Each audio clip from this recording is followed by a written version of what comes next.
BSA. We're basically trying to launch this program called Safe and Secure Delivery. The first thing we're trying to do right now is obviously, like every other restaurant, trying to keep all of our vendors in business. We want to be in a position to help people. Hopefully in a couple of weeks, it could get really bad. I don't know exactly how bad it is, and I don't want to scare anyone, but basically we came up with a whole bunch of safety protocols that will ensure, or at least limit, the possibility of spreading the coronavirus. We basically converted our food hall into a ghost kitchen with 5 or more kitchens, and we're doing our own delivery so that we can vet everything that happens. Make sure that the food that you get to your door is safe.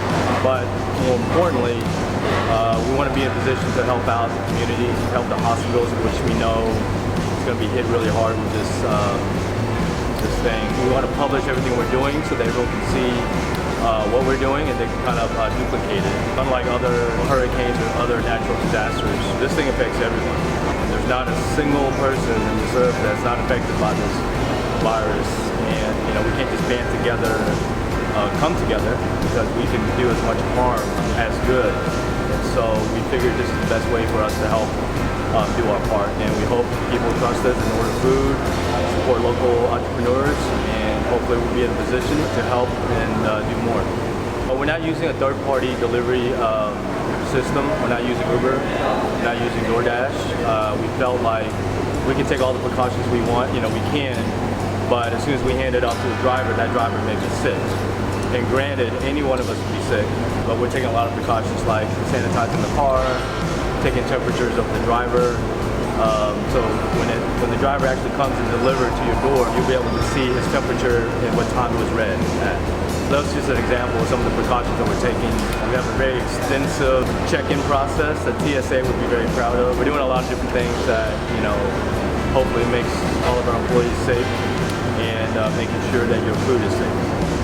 Tell us about your check-in process. So the check-in process is pretty elaborate. There's only one entrance, one exit, and everyone has to wait in line to get in, just like at the airport. Once you get in, we basically ask you how you're doing, how you're feeling, did you go out last night, is anyone in your family or your neighbor experiencing any of the symptoms?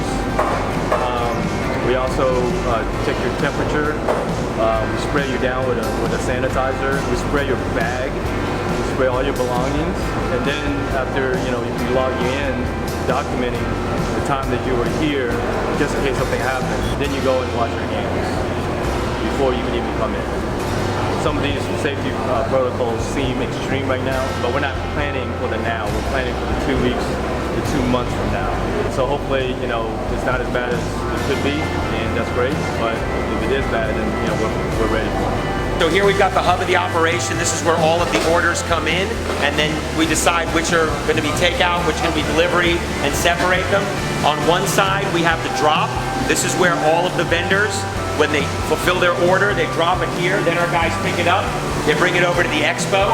On the expo, we've got all their tickets laid out as they come up. It says which driver they're assigned to. If it's going to be delivery, it's also marked if it's going to be takeout, which is our curbside delivery. Then they will go from the expo, and if they're for pickup, they'll get moved over here when the orders are complete. They'll get moved over to delivery when the orders are complete, so that then they can hand them off to our drivers. Take them outside, again, through that clean area. Make sure when they come out, we have a curbside dispatch, so we call them, need a driver, need a runner. They'll send somebody in. We take it outside. Again, keeping this a very controlled system. Our drivers who are outside don't have to come in here. We can actually bring everything out to them. We just assign it, we call it out, and just keep this line of cars going, whether it's curbside or it's our drivers, and just keep them constantly going around.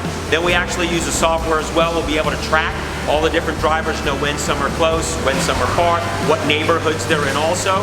So when we need to assign orders, we can make sure that we're getting them to the nearest driver to get it to our guests as quickly as possible.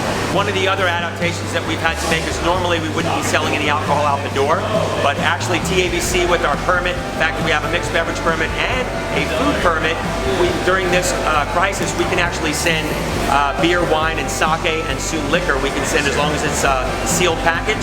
We can send them out. As you can see, we have plenty of stock. We have more coming. So if you do place a food order with us online or for curbside delivery, as long as you can show valid state-issued ID and proof of age, we'd be more than happy to keep your bar stocked at home as well.